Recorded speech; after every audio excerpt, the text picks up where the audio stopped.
So I will discuss the CLEAR Outcomes study. These are my disclosures. Just so we put this into context, lipid management is about the best thing you can do to prevent a patient from having an MI. And we know the guidelines say that statin therapy is the first option, always, always, always. But we have to acknowledge there are some patients that just can't take statins. So that's where statin alternatives come into play, and this study is about bempedoic acid. Bempedoic acid, it's an ATP citrate lyase inhibitor. It's part of the cholesterol biosynthetic pathway, and it's located 2 steps up from the rate-limiting step for cholesterol biosynthesis where statins work. It's a prodrug, and when you take it, it's inactive, and it requires activation in the liver to its active form. So the thought would be, we're going to have so many fewer side effects because you're not going to get broad systemic exposure. All the exposure will be in the liver. There's many reasons to believe that targeting this agent might have benefit. Mendelian randomization studies suggest that you get the kind of benefit from targeting ATP citrate lyase that you might get with statins. This is what the preclinical data shows. On the left, you see patients who were given bempedoic acid in addition to maximally tolerated statin. So what you're seeing is the additional LDL reduction you got above and beyond the statin therapy. On the right, you see patients who couldn't take a statin at all. So this is pure bempedoic acid alone, and you see the benefits you get. So you get about a 15% additional LDL reduction on top of statins, and about a 23% LDL reduction when you just use bempedoic acid. So that brings us to the CLEAR Outcomes trial. Bempedoic acid and cardiovascular outcomes in statin-intolerant patients.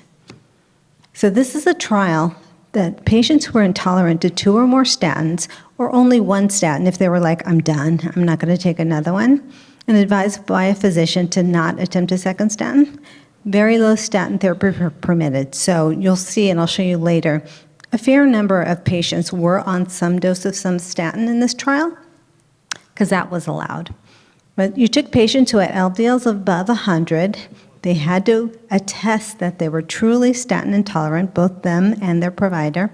They were randomized to bempedoic acid, 180 milligrams once daily or matching placebo, followed up for the primary endpoint, which was 4-point MACE, MI, stroke, cardiovascular death, and revascularization.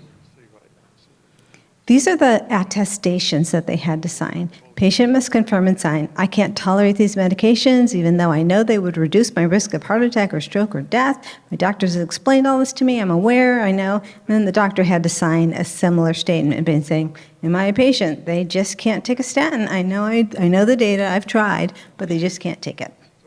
That really tells you how important statin therapy is. You got, again, in patients who were just on bempedoic acid, you got about a 15% LDL reduction, and in those who are on above statin therapy, additional 15%.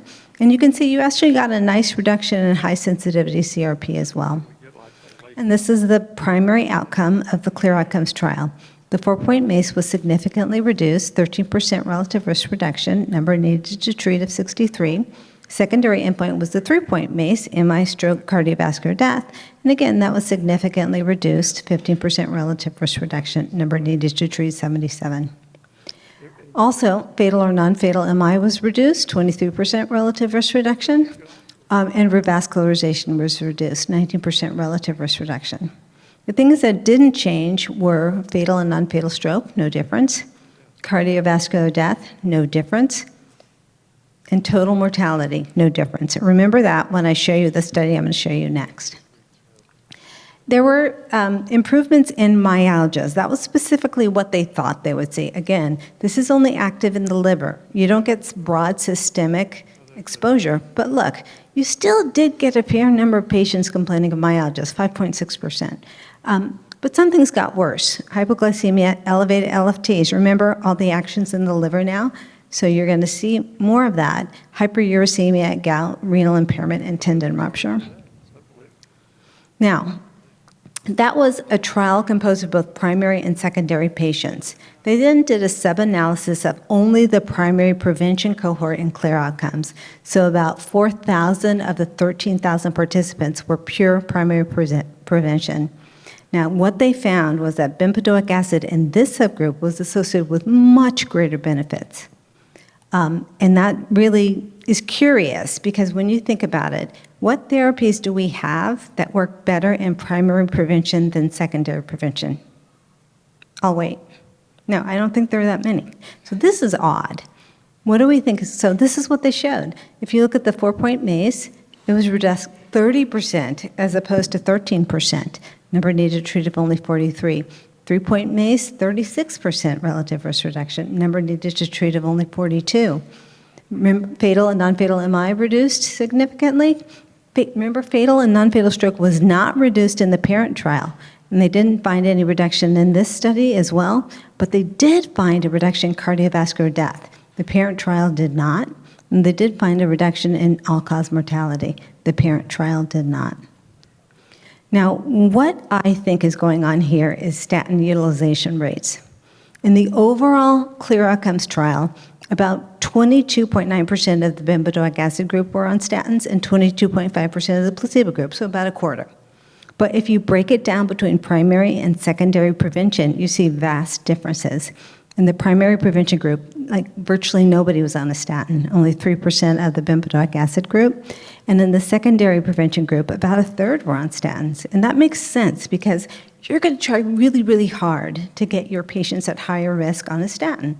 So they didn't try that hard in primary prevention patients, and they did in the secondary prevention.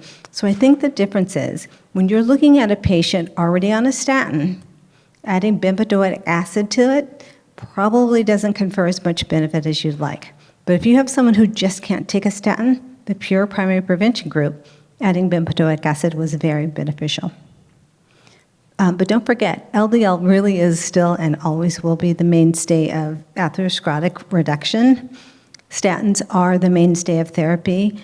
Unfortunately, we know there are a significant number of patients who just can't take a statin. So the CLEAR Outcomes trial confirms an important role for bempedoic acid in patients who just can't take a statin. But statin is still the first choice. Try really hard to get your patient on it.